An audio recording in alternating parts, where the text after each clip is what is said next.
ये वीडियो रविंद्र कौशिक उर्फ black tiger of India की जीवन कहानी पर आधारित है, जिसे विभिन्न ऐतिहासिक स्रोतों, लेखों और उपलब्ध जानकारियों के आधार पर प्रस्तुत किया गया है। इसमें दिखाए गए कुछ दृश्य, संवाद और परिस्थितियां कहानी को प्रभावी और रोचक बनाने के लिए नाटकीय रूप में दर्शाई गई हैं। हम ये दावा नहीं करते कि वीडियो में दिखाई गई हर एक जानकारी पूरी तरह से 100% सटीक या आधिकारिक है। इस वीडियो का उद्देश्य केवल जानकारी देना, जागरूकता फैलाना और एक ऐतिहासिक कहानी को सरल भाषा में प्रस्तुत करना है। इसका मकसद किसी भी व्यक्ति, संस्था, देश या समुदाय की भावनाओं को आहत करना नहीं है। यदि किसी प्रकार की त्रुटि पाई जाती है तो कृपया हमें अवश्य सूचित करें। हम सुधार के लिए सदैव तत्पर हैं। धन्यवाद। आपका सहयोग हमें बेहतर कंटेंट बनाने के लिए प्रेरित करता है।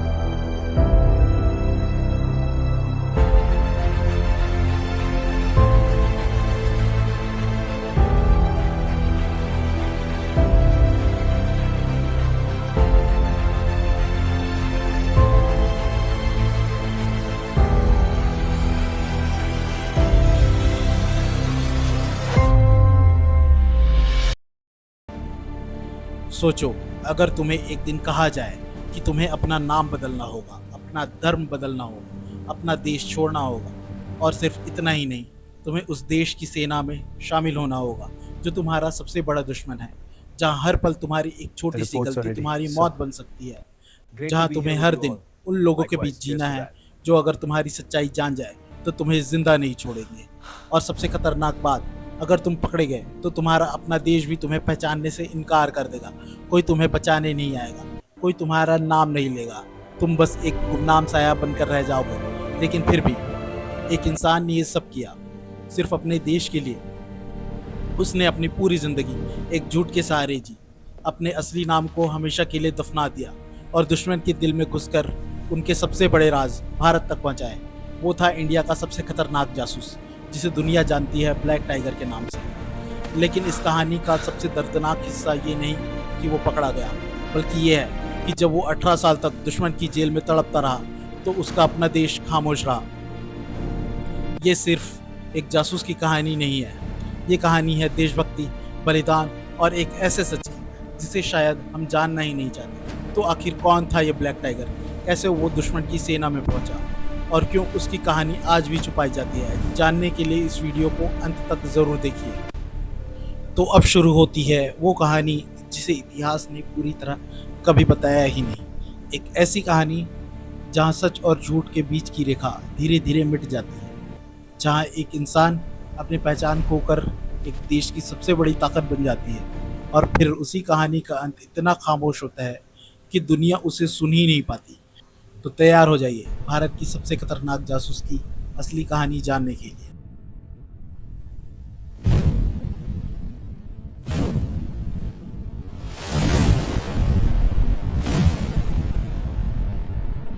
उन्नीस की जंग के बाद भारत और पाकिस्तान के बीच गोलीबारी भले ही रुक गई, लेकिन तनाव खत्म नहीं हुआ था। सीमा पर शांति जरूर थी, लेकिन अंदर ही अंदर एक खामोश जंग चल रही थी। एक ऐसी जंग जिसमें ना गोलियां चलती थी, ना धमाके होते थे, लेकिन इसके नतीजे किसी युद्ध से ज़्यादा खतरनाक हो सकते थे। ये जंग थी जासूसी की जंग। कराची, लाहौर, इस्लामाबाद, इन शहरों के अंदर बंद दरवाजों के पीछे रात के अंधेरे में कुछ फैसले लिए जा रहे थे। नक्शों पर लाइनें खींची जा रही थी, नई रणनीतियां बनाई जा रही थी। हर फाइल, हर दस्तावेज इतना गोपनीय था कि अगर बाहर आ जाए तो पूरे देश की सुरक्षा खतरे में पड़ सकती थी। और दूसरी तरफ दिल्ली में रॉ के ऑफिस में रात के 2 बजे कुछ लोग अब भी जाग रहे थे। उनकी आंखों में नींद नहीं थी और सिर्फ एक सवाल था, दुश्मन क्या प्लान कर रहा है? लेकिन इस सवाल का जवाब ना सैटेलाइट दे सकता था, ना कोई मशीन। इसका जवाब सिर्फ एक इंसान दे सकता था। ऐसा इंसान जो दुश्मन के बीच रहे, उनकी भाषा बोले, उनकी तरह जिए, उनकी तरह सोचे और उनकी हर चाल भारत तक पहुंचाए। लेकिन ये काम सिर्फ खतरनाक नहीं था, ये लगभग नामुमकिन था, क्योंकि इसका मतलब था अपनी असली पहचान खो देना, अपने परिवार को हमेशा के लिए छोड़ देना और एक ऐसी जिंदगी जीना जहां हर दिन मौत सामने खड़ी हो। और अगर वो पकड़ा गया तो ना कोई कानून उसे बचाएगा, ना कोई देश उसे अपनाएगा। वो बस एक गुमनाम नाम बनकर रह जाएगा। लेकिन फिर भी भारत को एक ऐसा इंसान चाहिए था जो ये काम कर दे। और कई महीनों की तलाश के बाद रॉ को मिला एक ऐसा नाम जो इस नामुमकिन मिशन को मुमकिन बना सकता था। राजस्थान का एक साधारण लड़का, रविंद्र कौशिक। और यहीं से शुरू होती है एक ऐसी कहानी जहां हर सच एक झूठ के पीछे छुपा है और हर कदम मौत के साए में उठाया गया है। ये कहानी है ब्लैक टाइगर की।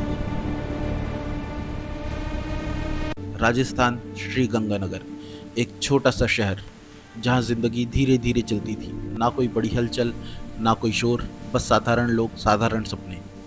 और इन्हीं सपनों के बीच रहता था एक साधारण लड़का, रविंद्र कौशिक, जो बाहर से बिल्कुल आम था लेकिन अंदर कुछ अलग था। उसे किताबों से ज़्यादा लोगों को समझना पसंद था। उसे पढ़ाई से ज़्यादा किरदार निभाना पसंद था। वो आईने के सामने खड़ा होकर अपनी आवाज़ बदलता, चेहरे के भाव बदलता और हर बार एक नया इंसान बन जाता। स्टेज पर कदम रखते ही वो रविंद्र नहीं रहता था, वो बन जाता था कोई और। कभी पुलिस वाला, कभी नेता, कभी आम आदमी। और उसकी एक्टिंग इतनी असली होती थी कि लोग भूल जाते थे कि वो अभिनय कर रहे हैं। तालियां गूंजती थी, लोग खड़े होकर उसकी तारीफ करते थे, लेकिन शायद उसे खुद भी नहीं पता था कि यही हुनर एक दिन उसकी किस्मत बदल देगा। फिर आया लखनऊ, एक नेशनल लेवल ड्रामा कंपटीशन। देश भर से आए कलाकार, हर कोई अपनी कला दिखाने के लिए तैयार थे। और उन्हीं के बीच एक लड़का जो अपने किरदार में इतना डूब गया कि वो खुद को भूल गया। उसकी आवाज़, उसका हाव भाव, उसका कॉन्फिडेंस, सब कुछ इतना परफेक्ट था कि भीड़ में बैठे कुछ लोग उसे बहुत ध्यान से देख रहे थे। वो लोग सिर्फ दर्शक नहीं थे, वो थे भारत के खुफिया एजेंसी रॉ के अधिकारी। उन्होंने सिर्फ उसकी एक्टिंग नहीं देखी, उन्होंने देखा उसका दिमाग, उसकी अडेप्टेबिलिटी और उसकी सबसे बड़ी ताकत, खुद को पूरी तरह बदल देने की क्षमता। रविंद्र को नहीं पता था कि वो अब सिर्फ कलाकार नहीं रहा, बल्कि वो बन चुका है एक मिशन का हिस्सा। एक ऐसा मिशन जो उसकी पूरी ज़िंदगी बदल देगा। उसे पता नहीं था कि बहुत जल्द उसे अपना नाम, अपना धर्म, अपनी पहचान, सब कुछ छोड़ना होगा और एक ऐसी दुनिया में जाना होगा जहाँ से वापस आना लगभग नामुमकिन था। और यहीं से शुरू होती है उसकी ज़िंदगी का सबसे खतरनाक अध्याय, जहाँ एक कलाकार एक जासूस बनने वाला था, भारत का सबसे खतरनाक जासूस, ब्लैक टाइगर। दिल्ली, एक ऐसी जगह जहाँ आम लोगों का आना मना था, जहाँ फैसले होते थे देश की सुरक्षा के लिए। और आज उसी जगह पर बैठा था रविंद्र कौशिक, एक साधारण लड़का जिसे अभी तक पूरी तरह समझ नहीं आया था कि उसे यहाँ क्यों बुलाया गया है। उसके सामने बैठे रॉ के अधिकारी, उससे कुछ सवाल पूछे गए, उसको कुछ जवाब दिए गए और फिर उसे बताया गया कि उसके सामने दो रास्ते हैं और दूसरा एक ऐसा रास्ता जहां से वापस लौटना लगभग नामुमकिन है। रविंद्र कौशिक ने दूसरा रास्ता चुना और यहीं से शुरू हुई एक ऐसी ट्रेनिंग जो इंसान को बदलती है और उसे मिटा देती है। सुबह 4 बजे उठना, कठोर फिजिकल ट्रेनिंग, घंटों तक मेंटल कंडीशनिंग। उसे सिखाया गया कि कैसे चलना है, कैसे बोलना है और कैसे अपनी भावनाओं को छुपाना है।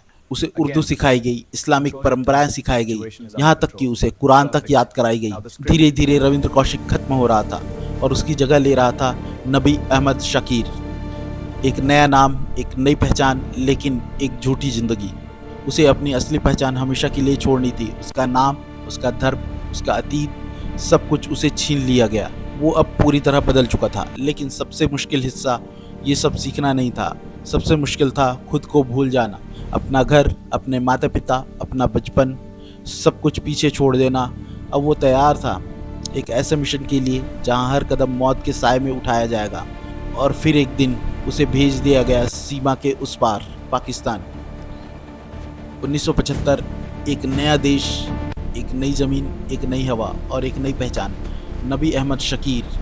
लेकिन इस नई पहचान के पीछे छुपा था एक ऐसा सच जो अगर सामने आ जाता तो सब कुछ खत्म हो जाता। कराची विश्वविद्यालय, यहीं से शुरू हुई उसकी नई जिंदगी। कानून की पढ़ाई, नए दोस्त, नई दुनिया। वो लोगों से घुलने मिलने लगा, हंसने लगा, बातें करने लगा। लेकिन हर बातचीत के पीछे एक मकसद था, खुद को साबित करना कि वो सच में एक पाकिस्तानी है। रात को जब सब सो जाते थे, वो अकेला बैठता था और खुद से पूछता था कि मैं कौन हूँ, रविंद्र या नबी। धीरे धीरे उसकी ज़िंदगी और जटिल होती गई। उसने दोस्त बनाए और फिर उससे शादी भी कर ली, एक ऐसी लड़की से जो उसे सच में नबी समझती है, जिसे नहीं पता था कि वो एक जासूस के साथ जी रही है। सोचो, हर दिन एक झूठ के साथ जीना, हर रिश्ता एक नकली पहचान पर टिकना, हर मुस्कान के पीछे एक डर छुपा होना कि अगर सच सामने आया तो सब कुछ खत्म हो जाएगा। वो हर वक्त सतर्क रहता था। किसी की नज़र, किसी की सवाल, कुछ भी उसे शक के घेरे में ला सकता था। लेकिन इसी बीच वो धीरे धीरे अपने असली मिशन की तरफ बढ़ रहा था।